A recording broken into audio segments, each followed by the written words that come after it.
Gary. An inmate at the Centinela State Prison, Centinela, California. This call and your telephone number will be monitored and recorded. You have a prepaid call. You will not be charged for this call. To accept this call, say or dial 5 now. Thank you for using Global Tel Link. Hello. Hello. Hello, Gary. Yes. Hey, how's it going? Yes. I was going good. Thank you. How about yourself? Oh, so far so good. So I want to go ahead and All right. welcome you to the podcast. And the name of the podcast is Thanks for having me. You're welcome. The name of the podcast is You Have a Collect Call from Gary. I've been incarcerated for over 25 years.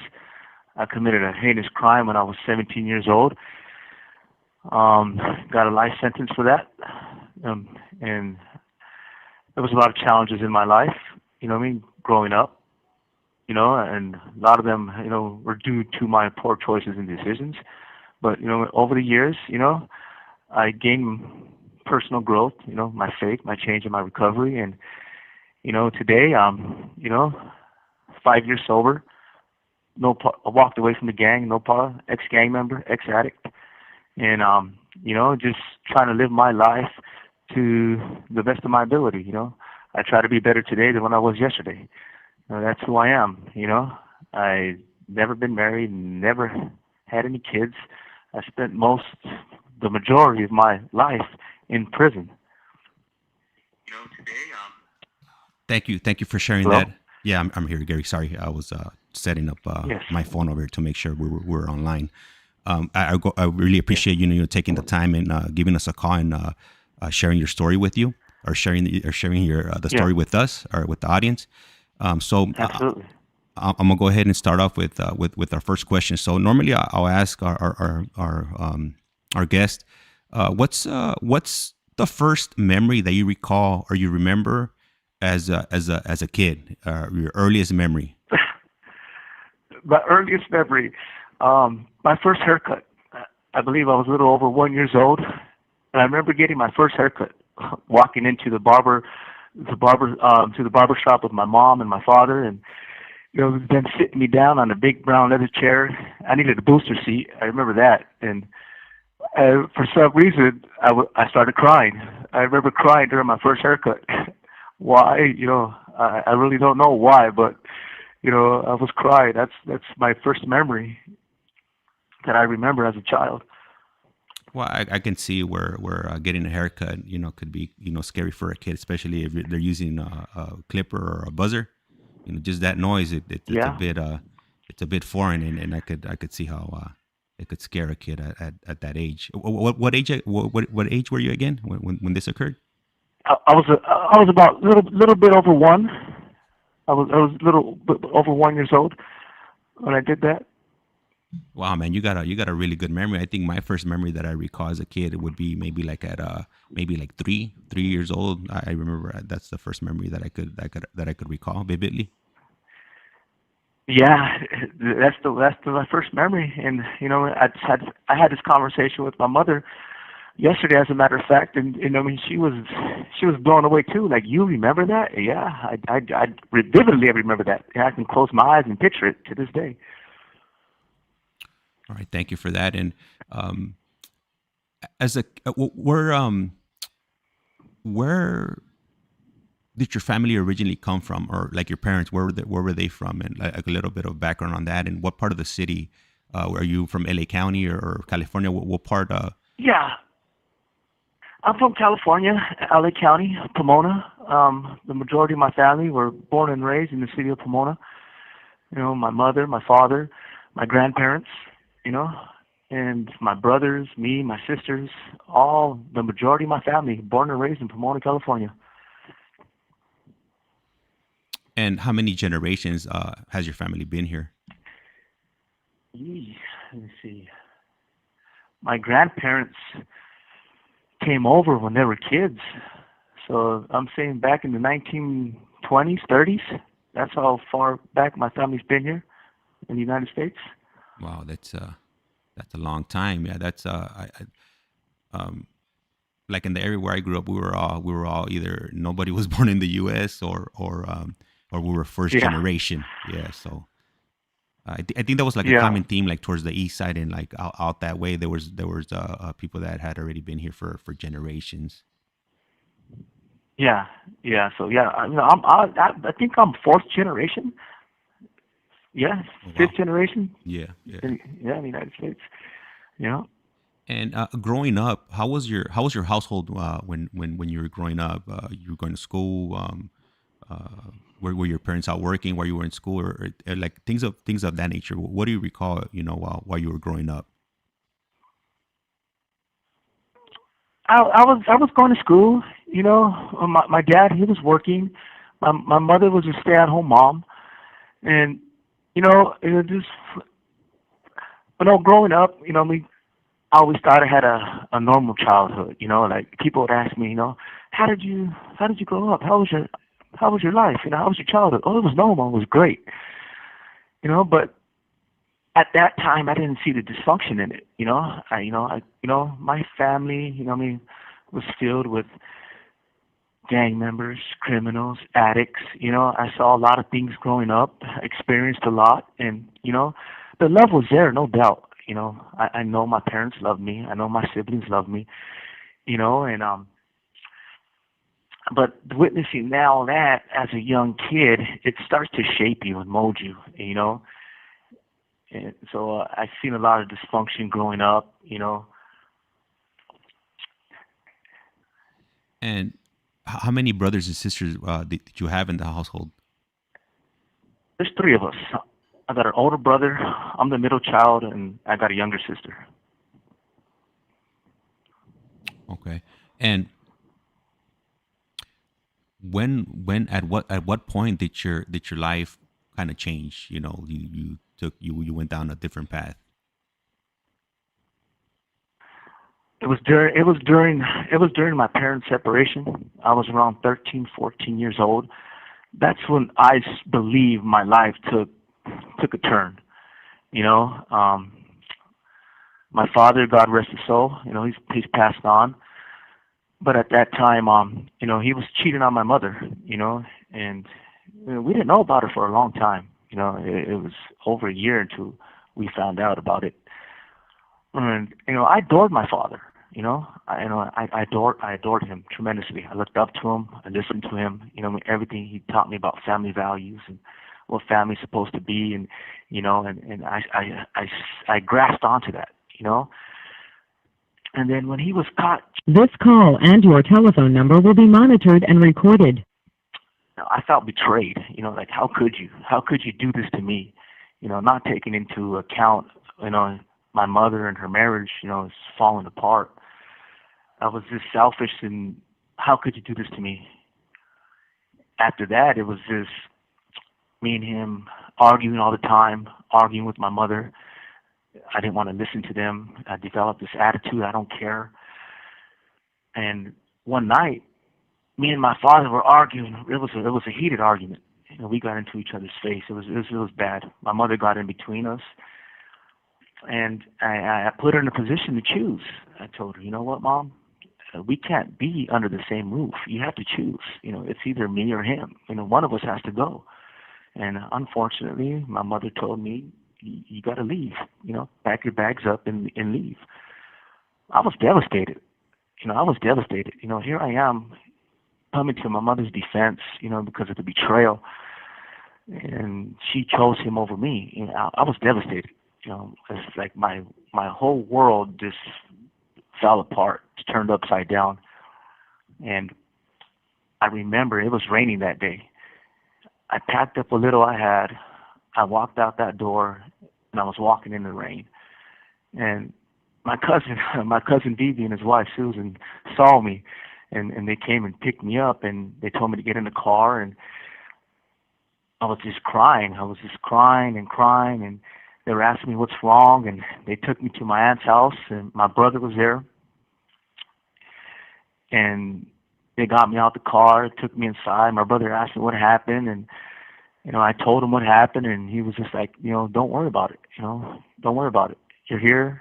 You're good. Don't worry about it. But it just so happened that my aunt's house at that time was a neighborhood hangout. All the homeboys were there. My uncle, he was there. All gang members, and that's when my life started to go a different path. I got involved in drugs, heavily involved in drugs, became addicted to methamphetamine around that time. I started, I started, hanging around with the guys, playing in the neighborhood, and doing things, that no normal 14-year-old kid would do. And I believe that's the point where my life, took a turn. That was the pivotal point in my life right there. That's where I can pinpoint it. And let me ask you, when your mom told you to pack up your Yeah. bags and leave, I mean, because I didn't even see that one coming. I thought she was going to tell your dad to bounce. And Yeah. and when you heard that, like, what does hearing something like that do to you internally, mentally? Man, I developed so much resentment towards my mom, towards my father, so much anger. That anger turned into hate. I was just so confused and frustrated. Like, how could you kick your own son out? How could you choose that man over me? You know, and I was a teenager. I didn't understand. I didn't get it at that time, but man, I was filled with so much emotional pain that emotional pain that I experienced as a child, it came with me through my early 20s, my 30s. You know what I mean? All that pain. I believe that's what turned me to substance abuse. I believe that's what, I mean, the first time I did meth, was around that time she kicked me out. And I remember the first time I did it, it was like all the hurt, all the pain, all my problems just went away in an instant. It was gone. I didn't feel nothing no more. I didn't think, and it was just like, all right, you know what I mean? I can do this. I can do this. It was devastating. And consuming this uh, foreign substance into your body, what does it do to you? Like, did you notice like the way you were thinking changed, or the way you looked at things? Exactly what? Because I've never used anything like that, so I'm not familiar on what kind of effects they have on you. What does something like that do to you? It changed me mentally. It changed me emotionally. It changed my appearance physically. I lost a lot of weight. I mean, I was not sleeping for days at a time. My attitude changed. I was very aggressive, very, I didn't want to be around nobody. I didn't want nobody to be around me. I didn't want to hear nothing. It tuned me out into the world around me. I was just consumed in my addiction, and the only thing that I cared about was, was getting high. That's all I cared about was getting high. Nobody could tell me what to do. I didn't listen to nobody. I thought that I was all grown up now, that I can do what I want. That's what it does to you. That addiction, it consumed me. It had no compassion. It had no conscience. This call and your telephone number will be monitored and recorded.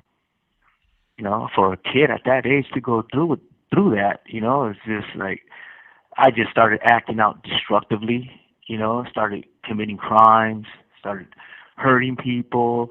I didn't care about nobody, because, I thought, if my own mother doesn't want me, who's going to want me? She doesn't care. Who's going to care about me? Who's going to love me? And that's what I felt, and it didn't help that people within my family, like my brother, my aunts and my uncles, they weren't telling me to go home. They weren't telling me, hey, go. You have 60 seconds remaining. I mean, they were asking me for drugs. Hey, I heard you got drugs. Like, what's up? Let me get some. Those are the type of conversations that we were having. It wasn't go home, stop doing what you're doing. It was like, you know what? You're part of one of us now. What do you got? And how is it that a 14-year-old becomes the connect for everybody in the household?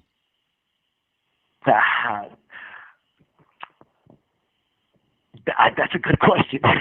That's a good question. That's a real good question. Oh man, the one conversation that I could think back was, my cousin. Rest in peace. What I mean, he was like, I trust you more than anybody else in here because I know you won't burn me. And so that's how I believe that's how I became the guy who had it all the time at that age. And she just announced the 60 seconds, right? If I'm not mistaken. Oh, all right. Yeah, I guess she did. So we'll just go ahead and wait right now, and while he gives us a call back, shouldn't be that much time for him, or it shouldn't take that long. So once he does call back, then we'll go ahead and continue with the interview. I just want to go ahead and thank everybody that's currently in the chat or listening to us right now. And if you do have any questions, feel free to go ahead and ask them, and I'll go ahead and ask them throughout the interview. And I guess we're just gonna wait here for him to call back. This is actually run live, and if you look at the timestamp, it's actually taking place in real time.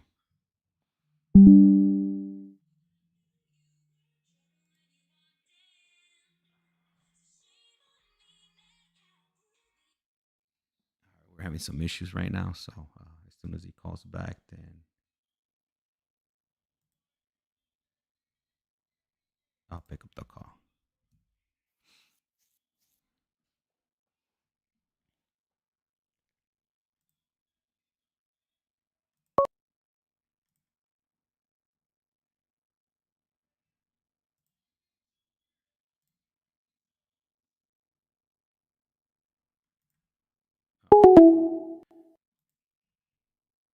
Just bear with me. I'm having some technical difficulties.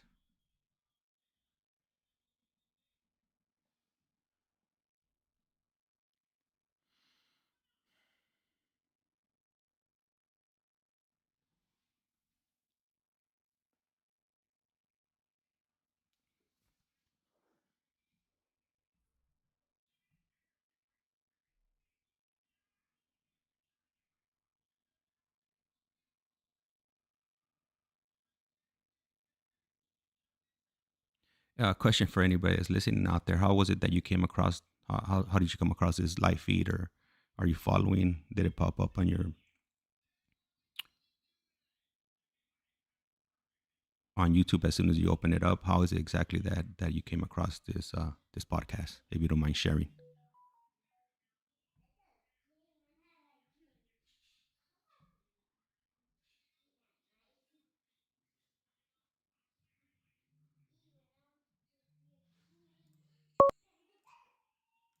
This call is now being recorded. This is Global Tel Link. You have a prepaid call from Gary.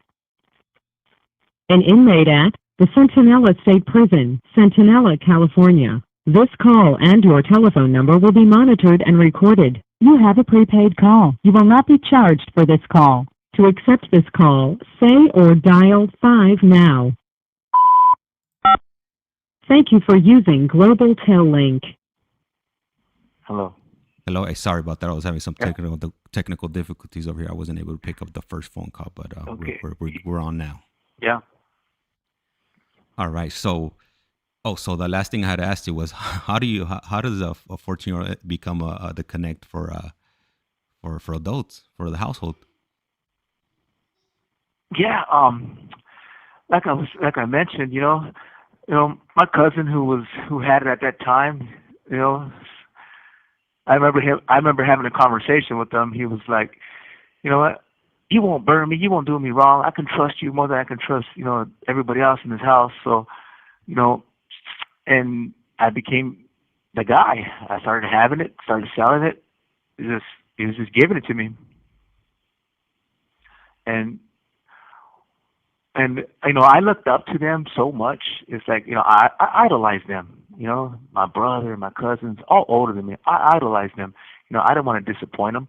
I didn't want to do no wrong in their eyes. So, and I started having drugs, doing drugs, selling it. That's interesting right there. So you're 14 years old. Are you going to school during this time? No, I got kicked out of high school. My freshman year, I got kicked out. I was not going to school at that time. My mother tried to enroll me into continuation schools, but I saw that school as like it was in the enemy's neighborhood, so I didn't go, and I refused to go. I was like, no, I don't want to go there. It's in the enemy's neighborhood. I don't want nothing to happen to me. I don't want to be a target. So I was like, I didn't go. And at this time, what part of the city did you live in? I was living on the south side of Pomona. And how was that area during that time? Was it like, or what would you consider it? Was it like a safer area? Was it a lot of illegal activity going on? How can you paint a picture to I us? mean, it was safer for me for the sense that I was born and raised there. That's the neighborhood I grew up in, so I knew everybody around. I knew there was no threat in the area, so I pretty much try to stay in that area as much as I can. And when I did venture out of that area, I knew where I was going and what I might get into. I knew what different neighborhoods in the city were where they were at, and I mean, when I was entering them and keeping my head, being alert, being aware of my surroundings. Where I grew up, most of my family members were part of that neighborhood, and if they weren't part of it, it was family friends that my parents grew up with, their kids, I was raised with. So I knew everybody. We all knew one another. It wasn't like there were strangers in the neighborhood that we didn't know about. We knew who was around, who they were, who we were with. So that's why it was safe for me, on that side. So in essence, you didn't This even. call and your telephone number will be monitored and recorded. So in other words, Hello? you didn't even have a choice. That's what it was. You didn't have a choice of choosing what neighborhood you were going to be part of. That's what you were born in, and that was. I mean, no, not really, because you know my family is filled with gang members, right? Not just one gang in particular. It's multiple gangs, that family members are a part of. I was raised with one specifically, one gang. My brother, my parent, my dad, my Nino, my uncles, all my cousins. Even a couple of my aunts as well. So growing up, that's all I knew. That's all I heard. That's all I saw. That's all I experienced was just that one neighborhood. And my mother, she did her best. She tried to shield me from it by involving me in little league baseball, since an early age, t-ball, the minor leagues, the majors. I was pretty good at it. I was pretty good at it. I would go to practice, I would go to my games, but at the end of the day, I would come home and, that's what I would see, gang activity, crime. And, I saw, I was an overweight kid growing up. I was really overweight. And, I used to get picked on, ridiculed, made fun of by family members and when I went to school as well.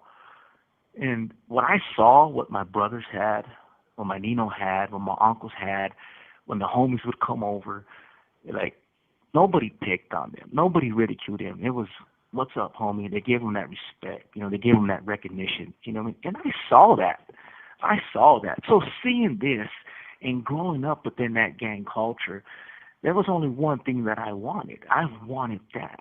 I wanted that picking and that little bullying to stop. And it's amazing because once I did make that choice to start hanging around with the guys and just was accepted into the fold because who my brother was and who my family was, it stopped. Everybody saw me in a different light, including my own family members. They saw me in a different light. They didn't pick on me no more. It was like I was 14 years old, but I was a grown up in their eyes already. I was a homeboy. I was part of the in crowd. Thank you, So, Fran. Go on. Yeah, you're welcome.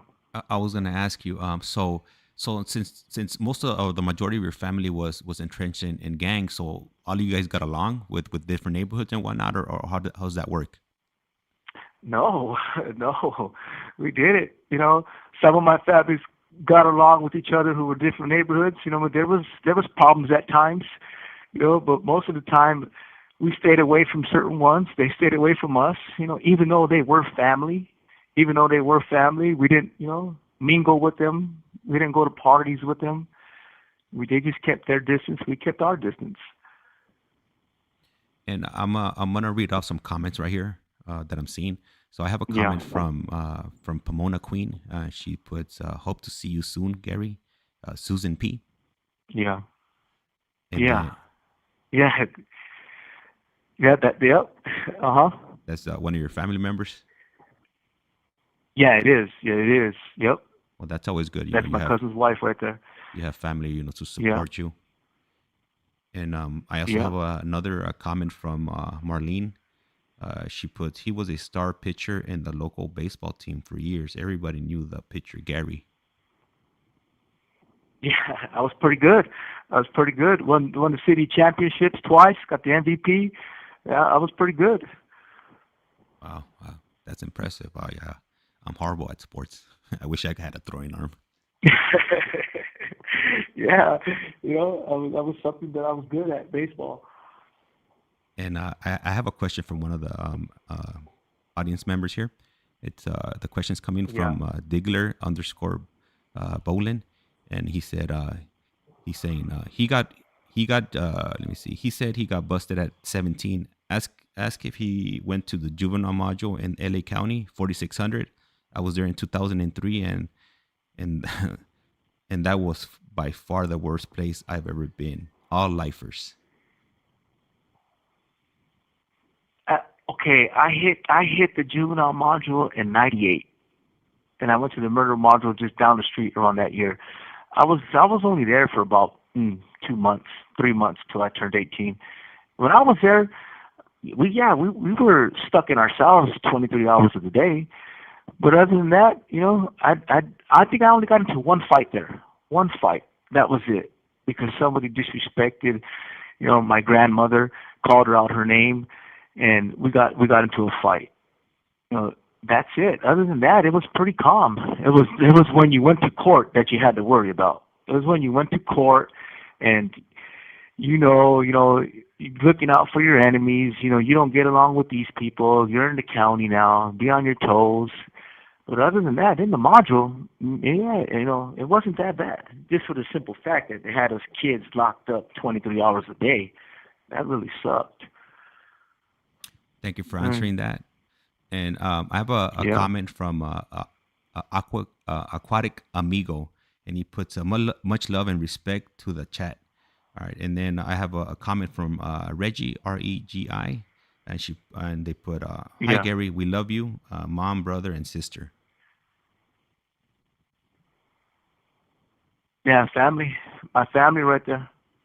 All right, that's always nice. Your family Yeah, are here to show that support. yeah that's my sister right there. They're listening. My mom, my brother.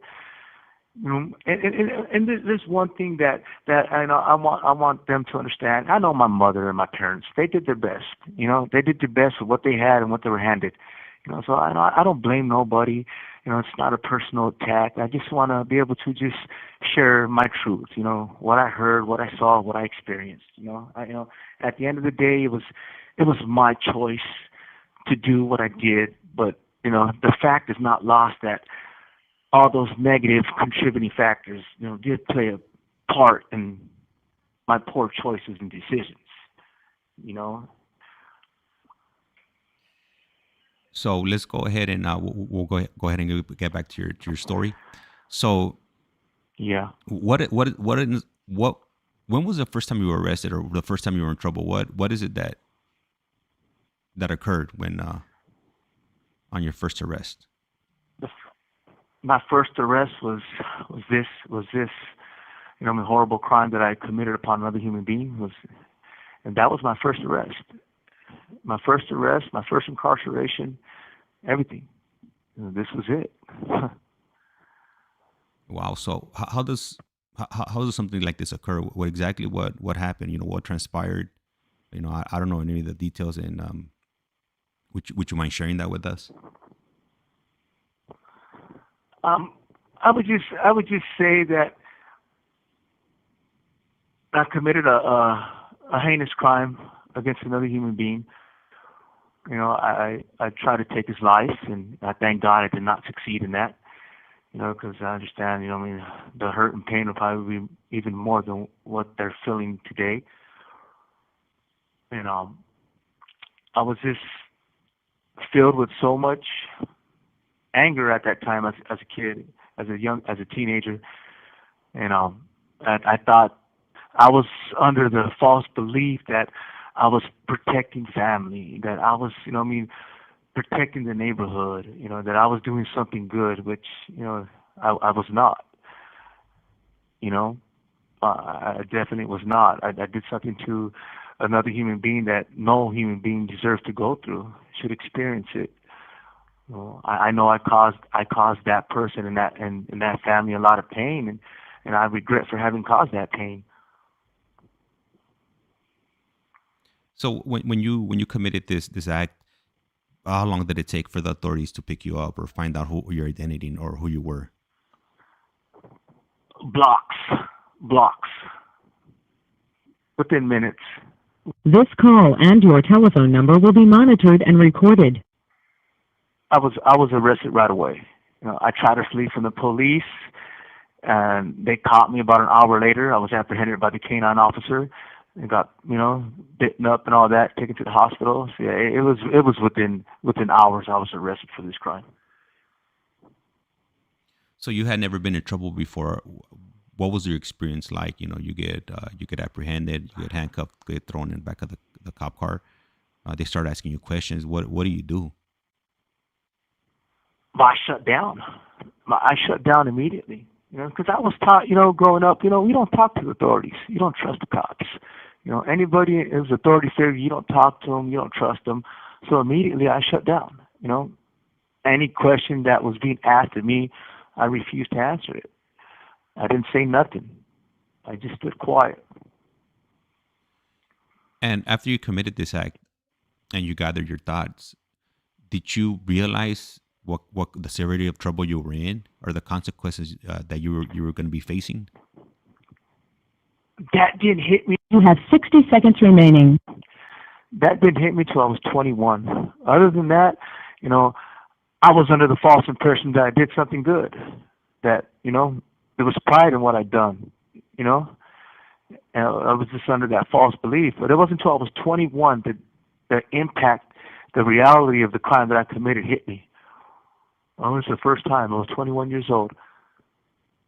And how was it that you figured out, or how did it impact you? What transpired that made everything click in your head?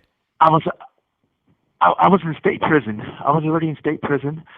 My salary just transferred out to a lower level, and I was in the cell one night. I had no TV. I had no radio. Just had books to read. And I remember getting up in the middle of the night and looking around this empty cell and thinking, damn, what have I done? That this is... All right, ladies and gentlemen, we'll just go ahead and wait for him to call back. Unfortunately, the way the phone calls are set up in the California Department of Corrections, the calls are automatically disconnected after 15 minutes. Fortunately, they do give us a prompt to let us know or inform us how much time is left once you hit 60 seconds. So once he calls back, we'll go ahead and continue with the interview. And once again, if you guys have any questions, feel free to ask them, as long as they're within reason, nothing disrespectful or anything crazy. And once he calls back, then the interview will continue. And there we go.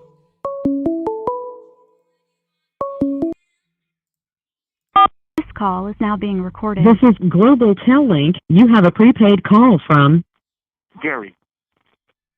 an inmate at the Centinela State Prison, Centinela, California. This call and your telephone number will be monitored and recorded. You have a prepaid call. You will not be charged for this call. To accept this call, say or dial 5 now. Thank you for using Global Tel Link. Hello, Gary. Hello. Yes, I'm Okay. back. So I want to thank you for calling us back. Just wanted to throw something out there. I just remembered Yeah. that I have an interview starting at 5. So after this call, we're gonna go ahead and Yeah. shut it down for your interview, and then Yeah. you could reach out to me, or I'll reach out to you via the Getting Out app, and we could set something up for tomorrow, and then we'll go ahead and Yeah. No continue. problem. We'll go ahead and continue with it tomorrow, or whenever you're available. Yeah. No problem. That'll work. That sounds good. All right. And do you remember the last part you were at when you were speaking? Yeah. Yeah. It's 21 years old, alone in this cell with nothing, and just looking around. And that's when the reality of it. It hit me. Of what I did. And that horrible act that I committed upon somebody, and just in the thought that this is it. You're never getting out. This is the rest of your life. This is box. You're gonna die in here for what you did. That's when the reality hit me. You know what I mean? And It I was want very vivid. It was. no, go ahead, Uh, go ahead. I didn't mean to yeah. interrupt you. I thought you were done, but keep on, No, keep on it going. was. It was. It was just. It was very vivid. It was very profound. That thought, that feeling, just that moment. It was just so surreal. So I want to take you back to when you get picked up and you didn't speak to the officers. Once Hmm. processed, where is it that you ended up? Did they take you to county jail, juvenile hall, or how did that? I was in juvenile hall. They took me to juvenile hall. They drove me there. I called my mom from there and let her know, that I was arrested, where I was at. And This call and your telephone number will be monitored and recorded. did they tell you what type of charges you were facing, the amount of time you were looking at? Yeah. They didn't tell me the amount of time, but they did tell me the charges that I was facing and what I was being arrested for. But I knew already. I knew what I'd done. There was no denying it. There was no hiding it. There was no trying to cover it up. You know. So you end up going to what, East Lake or LP? I went to Alpi first, Los Padrinos. I was there for about a month, and I had my fitness hearing, and I got bounded over. They were trying me as an adult. I went to Central. I was in Central for about 2 months. About 2 months, and then from Central, I went to the juvenile module in the county. I was there until my 18th birthday, which is in April. On my 18th birthday, about 7 o'clock in the morning, they told me to pack my stuff up, and they just walked me down the street. Not down the street, but down the hall. They walked me down the hall to the men's central jail, and I was in the county. And how did the I guess the youth offender module differ from the adult section? Well, I wasn't around a bunch of kids anymore. That's for sure. I was. They put me in what they were calling it the murder module at that time, back in '98. So here I was around a bunch of grown adults in a 6-man cell. Everybody older than me. I'm the youngest one there out of a couple hundred people, and it differed majorly. And what were you in, like? Were you in a 6-man cell, 2-man cell? What kind of cell were you I housed was in in? a 6-man cell. I was in a 6-man cell. So you're 18 years old, 18 years old in a day, or 18 years old, and you end up in a 6-man cell. What's the racial makeup in these 6-man cells? It was mixed. It was mixed. When that cell that I went into, it was me, two other Mexicans, a white guy, and a black guy. Yep. It was only five of us in that cell. That was five of us. Yep. It was me, two other Mexicans, a white guy, and a black guy. We were in that cell. And in a 6-man cell, is there enough space for 6 people to sleep? Is there enough bed space for 6 people to sleep Oh in? yeah, yeah, yeah. Yes, there's enough space. We all had our bunks. There's a toilet, there's a phone. There's a wash-up area, a sink. It was enough space. It wasn't crowded.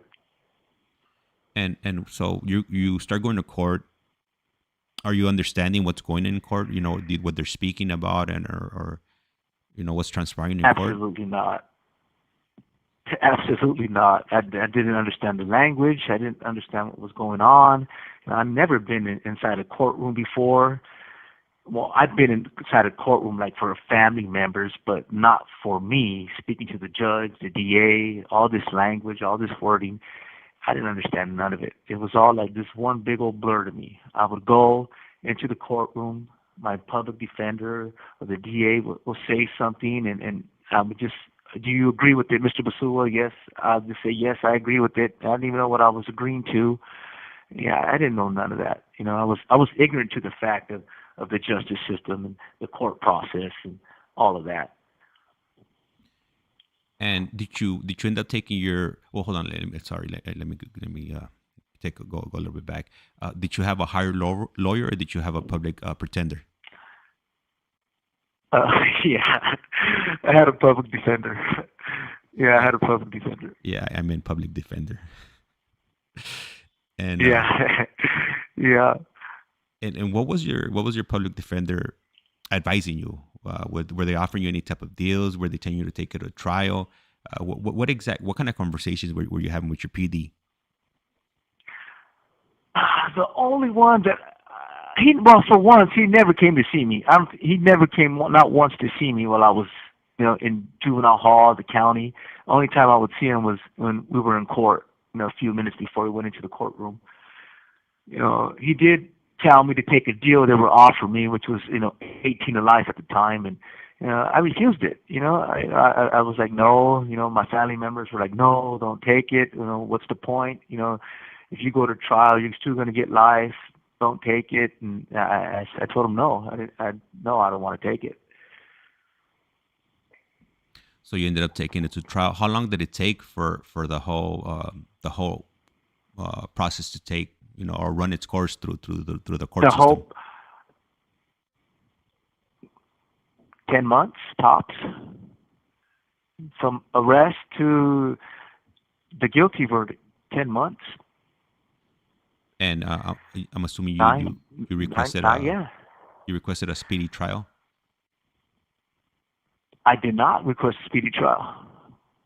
It was just a regular process, but it felt like a speedy trial, and it was over in a matter of months. So you're going to court, be it your last day of court and sentencing day. What is it that transpires that day at court when you get sentenced? Or sorry, when you go for your to figure out if you were guilty or not, the jury decision. It was like time standing still. Like everything around me, it just got quiet. The only thing that I couldn't remember clearly is the crying coming from behind me, from the row. My family and everybody crying. Everything else is just a blur. I can't see faces. All I can hear is just crying. That's all I remember, is just crying. And what was your reaction when you heard the guilty verdict? I shed a few tears. I was angry. I was angry. Because I was still trying to deny the fact to what I've done. But the reality is I did it. I did it. No matter how many times I said no, I didn't do it. I did it. I did it. But did I think that I was going to go to jail for the rest of my life? No, I didn't. I did it. Because I had family members telling me, well, you didn't kill him. He's not dead, so you're going to do some time, but you're not going to go to jail for life, for the rest of your life. So I was still clinging on to this hope that maybe, just maybe, I'll go to jail for a couple of years. I don't have a criminal record. This is the first time I've ever been busted for anything. Just maybe. But the reality is, they gave me a life sentence. And looking back at it now, it seems like they were harder on juveniles than they were on adults. What's your take on that? No, they were. Well, I understand the whole tough on crime aspect back in the '80s, and well, more so in the '90s, with Pete Wilson and all that. I get it. There was a lot of crime back there, a lot of gang violence in the '90s growing up. There was. I understand that. All the cultural influences you had. Because in the '90s, you had all those movies coming out. All those gang movies coming out. You had all that rap music out there.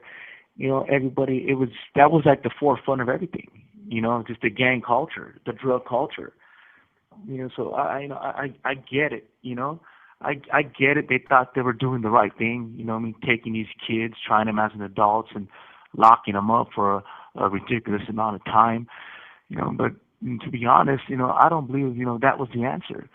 I believe, they should have offered a sentence. Yes, you are gonna come to prison, but offer some type of help, some type of support, because a lot of us in here have come from dysfunctional homes, broken homes, poor neighborhoods, so we needed help, we didn't need a life sentence or 20, 30-year sentence. We needed help. We needed somebody to help us out, to guide us out of all that poverty, all that pain, all that everything we've seen, and that's what we needed. I understand, the voters in California and the taxpayers, wanted to be tough on crime. The prison boom did happen in the '90s, building all these prisons. I get it. Because first coming to prison, CDC was not CDCR. It was just CDC. There was no such thing as rehabilitation. It didn't exist. But I thank God now that it does exist, because it's with that rehabilitation that has helped me, to gain my faith, my change, and my recovery. It's helped me to seek that help that I needed for so long to deal with my addiction, to deal with my criminal thinking, to deal with my character defects, with all this emotional pain, to deal with the gangs, to understand it, to become aware of everything that I was going through in my life, everything that I was feeling, all my thoughts, all my attitudes, my behaviors, my beliefs. I thank God that they allow that rehabilitation to enter the prison system. I just only wish that I had it back then. Because as a child growing up, feeling what I was feeling, I didn't know how to deal with it. I turned to drugs to deal with it. That was my coping skill. That was my crutch to cover up everything that I was feeling. There was nobody. There was no psychiatrist. There was no self-help. There was nothing there at that time. People trying to help you out. It was just, you know what? You're a gang member. You're running the streets. You're going to go to jail. You're going to get tried as an adult, and you're going to go to prison. That was the answer. And I strongly believe that is not the answer today. You got to help these young people out. You got to give them a fighting chance. You have to. You can't keep on repeating the same old cycle over and over, because it's clearly it doesn't work. 20 years later, you got all these people in prison, and that I know they changed. I've seen it change myself firsthand, and I know I've changed. So that's my take on it. Thank you for that, Gary. And I'm gonna go ahead and take you back to your court date when you get found guilty. Do they sentence you that day, or do they? So that day, that when that's it. The day I was found guilty, you have 60 seconds remaining. I believe it was like a month after I was found guilty. The sentencing date. It was about a month I was found guilty. Thank you for answering that question. And she's already rung the bell. We're down to the 60 seconds. Yeah, 60 seconds. 15-minute phone calls. So this will conclude the first part of the interview. Yeah. And you could either reach out to me or I'll reach out to you. Let me know what your availability is, and we'll set something up for tomorrow. This call and your telephone number will be monitored and recorded. And I'll make sure I'll set up a bigger block of time, maybe like 2 hours, because I know this is going to take some time. So, we're barely getting started in your first 10 months. So we still got another, 20, 22, 23 years? Plus to go. Yeah. All right, James. Thank you for having me, man. Okay, perfect. I look forward to hearing from you tomorrow. All right, and the call was cut off. So right now, shortly, I'm gonna be starting another interview. I'm gonna be on part 3 with Alejandro. So if you want to join up, you're more than welcome. I'm gonna go ahead and cut this stream, and I'll start a new stream shortly. And I appreciate you guys taking the time out of your day to join and listen to this story, and hopefully it helps somebody out before they go down this path. And you guys go ahead and have a good day.